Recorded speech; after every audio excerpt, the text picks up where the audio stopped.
કે ગુજરાતની પ્રજાએ નક્કી કર્યું કે આ વખતે ભારતીય જનતા પાર્ટીને પરાજિત ચોક્કસપણે કરવી છે અને એ વાત ભારતીય જનતા પાર્ટીના લોકોને ખબર પડી ગઈ કે આ વખતની પ્રજા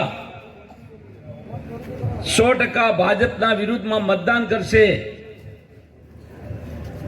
અને એના ભયથી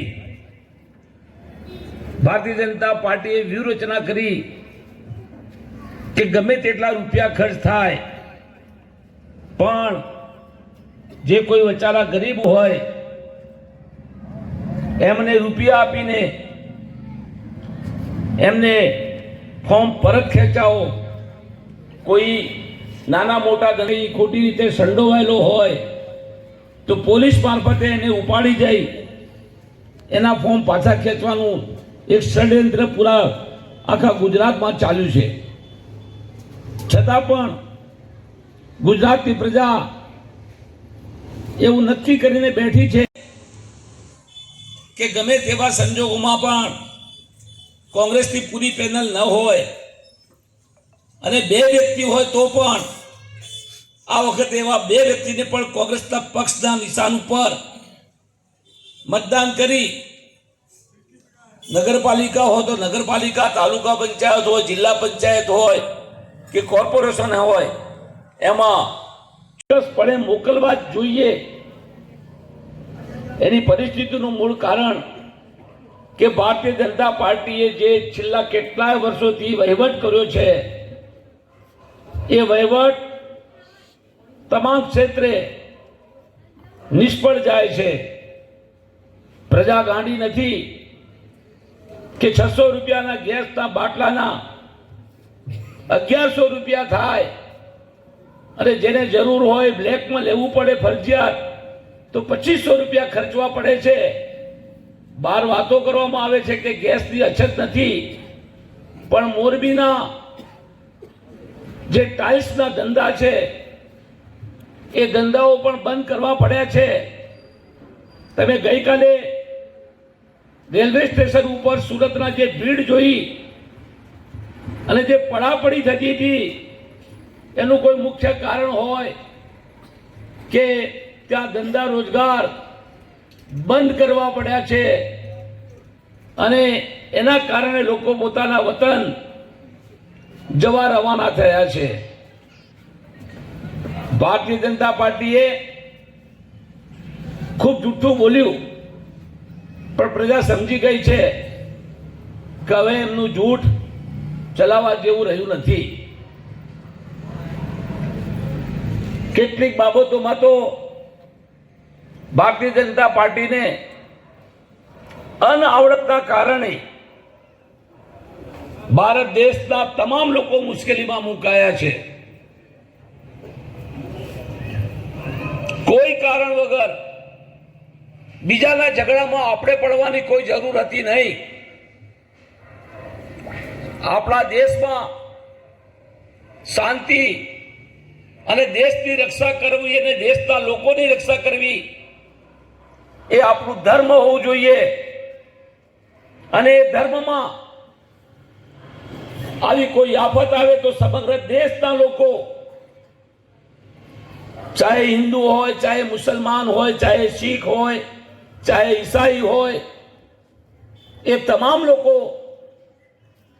ગમે તેની સત્તા હોય પણ એની પડખે ઊભા રહ્યા છે અને રહે એવી સમગ્ર દેશના લોકોની જાણ છે. કારગિલમાં જ્યારે પાકિસ્તાન સામે આપણું યુદ્ધ થયું એ ટાઈમે સમગ્ર દેશના લોકોએ રેલીઓ કાઢી અને પાકિસ્તાનને એક જડબાતોડ જવાબ આપવા માટે સમગ્ર ભારત દેશના લોકો એક થયા હતા. પણ કારણ વગર આપણે કોઈના ઝઘડામાં પડી આપણા દેશના લોકોને નુકસાન પહોંચાડવું એ મૂર્ખતાપણી વાત છે. આપણા દેશના લોકોએ કોઈ દેશ માટે રેલી કાઢી એને સપોર્ટ કર્યો તો એ દેશના લોકોએ એમ કહ્યું કે મને ભારતની પ્રજાએ સપોર્ટ કર્યો છે કે નહીં કોઈ પાર્ટીએ, અને ભારતની પ્રજાએ જ્યારે મને સપોર્ટ કર્યો હોય તો ભારત દેશનો એક પણ નાગરિક ગેસ વગર કે ડીઝલ કે પેટ્રોલ વગર રહે એ મને સહન થાય એમ નથી. જેથી ભારતના લોકો માટે આ મદદ થઈ. ભાઈ સંજોગો જોવા જોઈએ, ક્યારે આપણે કયું સ્ટેટમેન્ટ આપવું જોઈએ. આજે આપણે મહાસત્તા જેવી દુનિયામાં એટલી મોટી સંખ્યામાં હોઈએ અને અમેરિકામાં બેઠેલો ગાંડો ટ્રમ્પ એમ કે તમારે ડીઝલ કે પેટ્રોલ હું તો ત્યાંથી જ લેવાનું. પાગલ માણસ એમ કે આપણી સરકારને કે મને પૂછ્યા સિવાય તમારે રશિયા પાસેથી ડીઝલ કે પેટ્રોલ નહીં લેવાનું. અરે ભાઈ, એક નાના દેશ ઈરાને એ અમેરિકાનું પાણી ઉતારી દીધું તો આપણે તો એક મહાસત્તામાં બેઠેલા ભારતના લોકો છીએ. આપણે એટલી સંખ્યામાં છીએ કે અમેરિકા ગમે તે કે પણ આપણા દેશના વિકાસમાં, આપણા દેશના ફાયદા માટે અમેરિકા હોય કોણ કે જે આપણા દેશના લોકોને ડરાવે. હું ભારતીય જનતા પાર્ટીના વડાપ્રધાનશ્રીને કહું છું કે અમે પક્ષમાં ગમે તે માનતા હોઈએ પણ જ્યારે ભારતની સામે કોઈ અમેરિકા હોય કે કોઈ પાકિસ્તાન હોય કે કોઈ બાંગ્લાદેશ હોય કે કોઈ ચીન હોય, જ્યારે ભારતમાં આક્રમણ કરવાની વાત કરશે તો અમે તમામ પક્ષો ભેગા મળી ભારતીય જનતા પાર્ટીના કે એ વખતની સરકારના જે કોઈ વડાપ્રધાન હશે એને સંપૂર્ણ ટેકો આપીશું.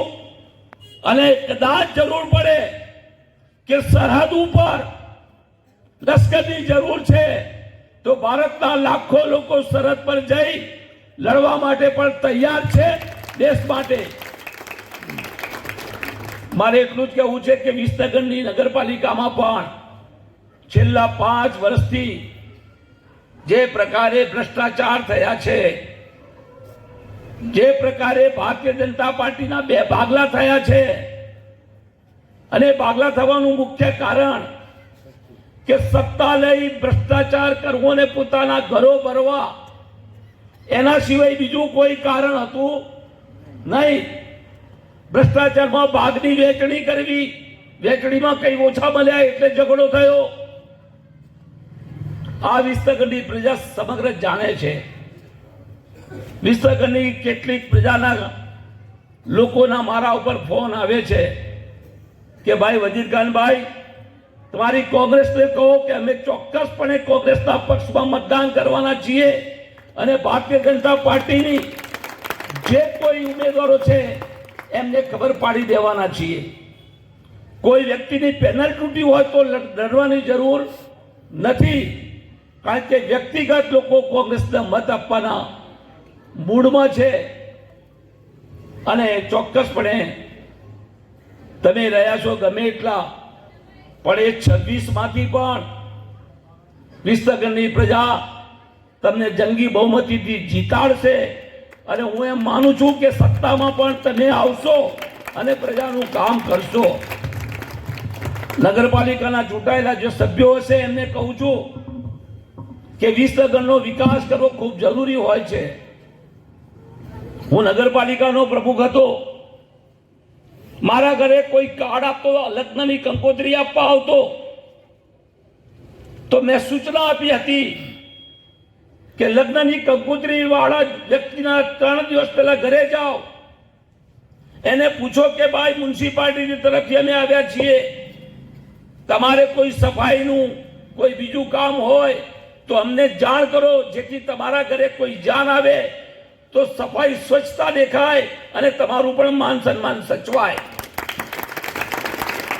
એક વખત દિવસે એવું થયું કે રથયાત્રાનો પવિત્ર દિવસ અને રાત્રે ધોધમાર વરસાદ પડ્યો અને 7 ચકલી આગળ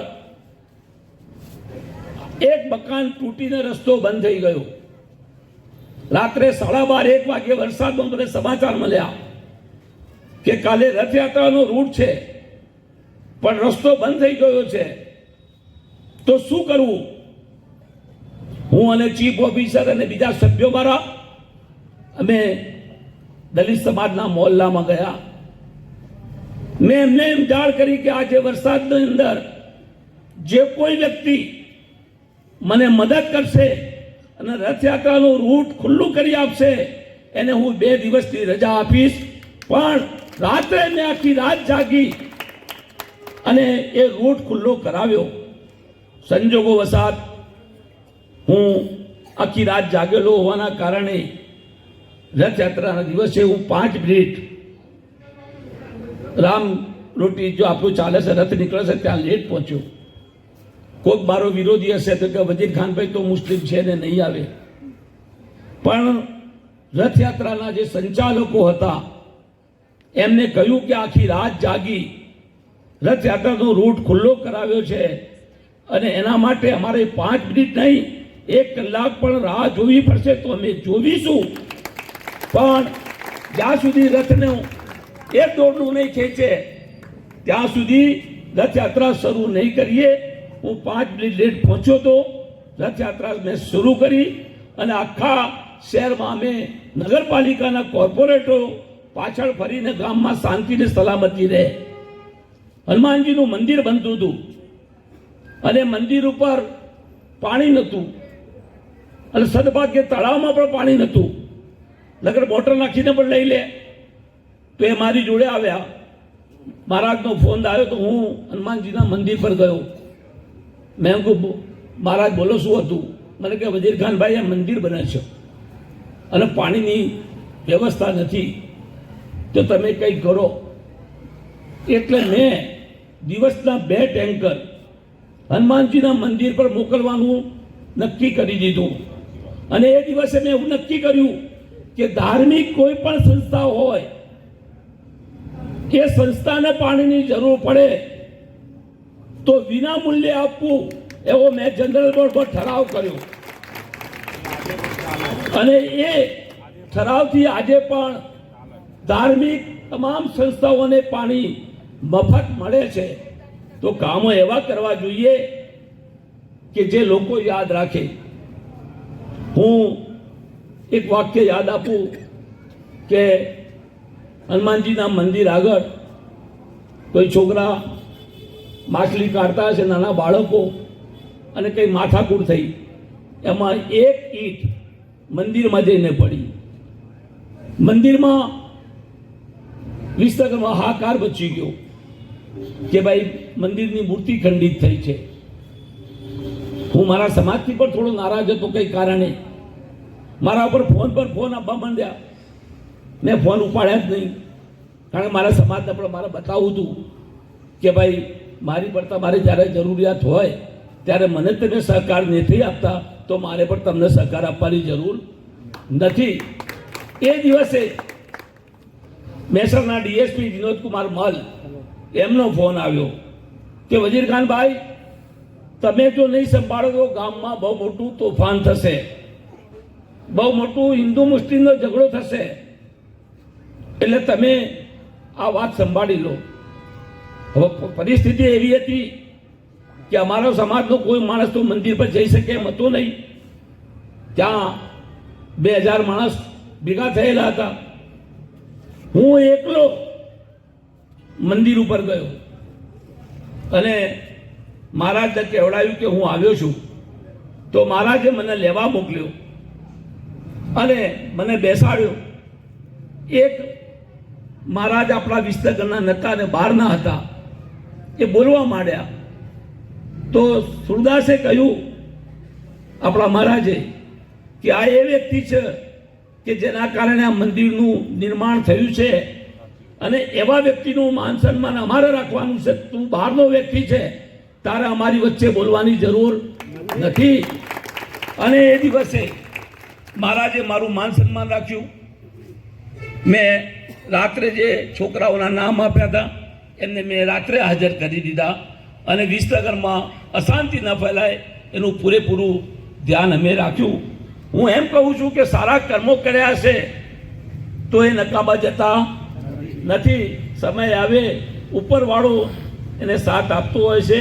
એ દિવસે મહારાજે જે મારું માન સન્માન કર્યું એ વાત હું કરી ભૂલી શકું એમ નથી.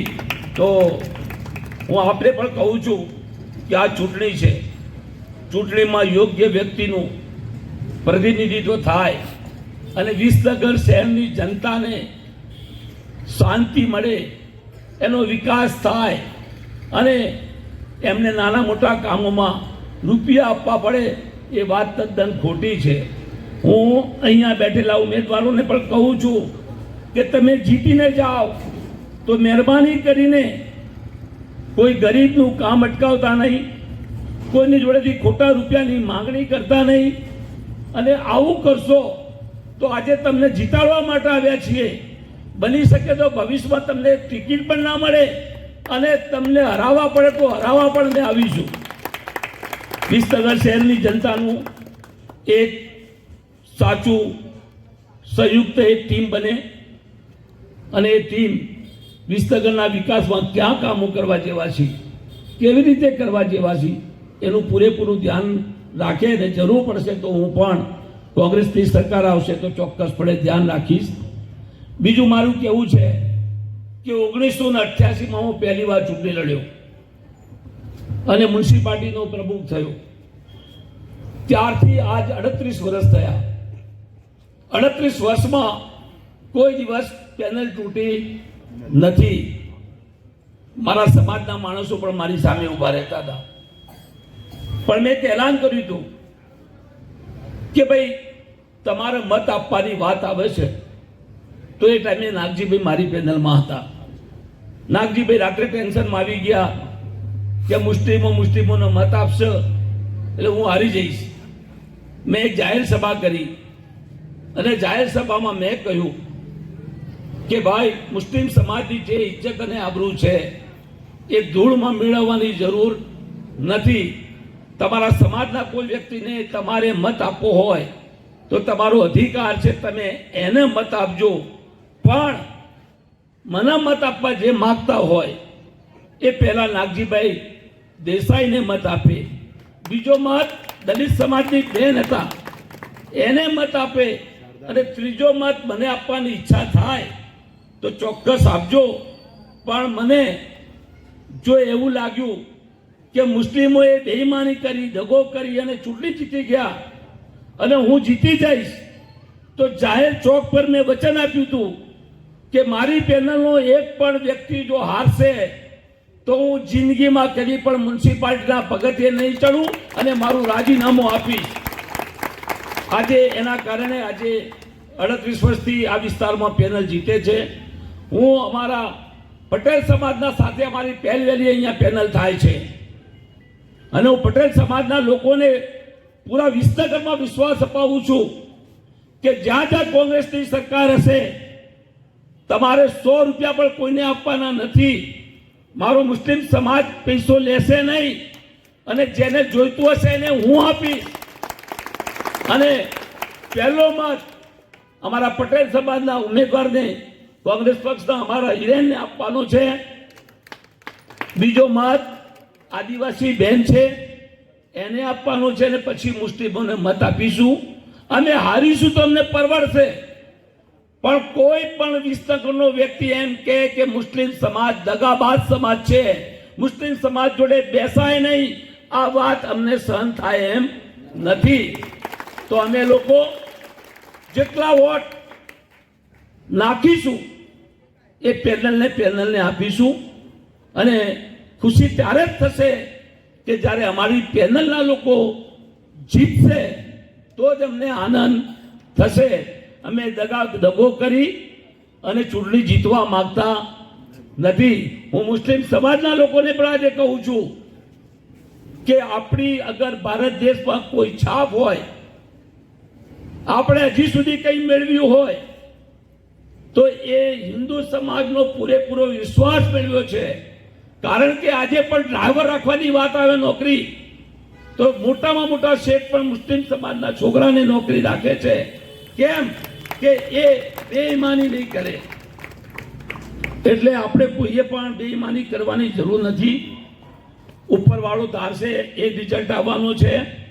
પણ આપણી પેનલમાં અવિશ્વાસ થાય એવું કોઈ કાર્ય કરવાનું મારા મુસ્લિમ સમાજને વિનંતી કરું છું કે એવું કોઈ કામ થાય નહીં કે જેટલા વોટ આપણા નાખીએ એટલા તમામ વોટ આપણી પેનલને મળે અને પેનલનો વિજય થશે તો જ સાચી વાત છે. બાકી બધી જૂઠી વાત છે. મારો વિશ્વાસ છે કે આ વોર્ડમાં કદી પેનલ તૂટી નથી અને ઉપરવાળો કરશે તો આ પેનલને હું તૂટવા દઈશ નહીં. મારી તાકાતથી હું આ વિસ્તારના લોકોને જીતાડીશ અને અમારા બેનની દીકરી કે જે કોઈ છે ત્યાં પણ અમારા 800 મત છે અને 800 માંથી હું એમ કહું છું કે 799 મત નહીં થવા દઉં.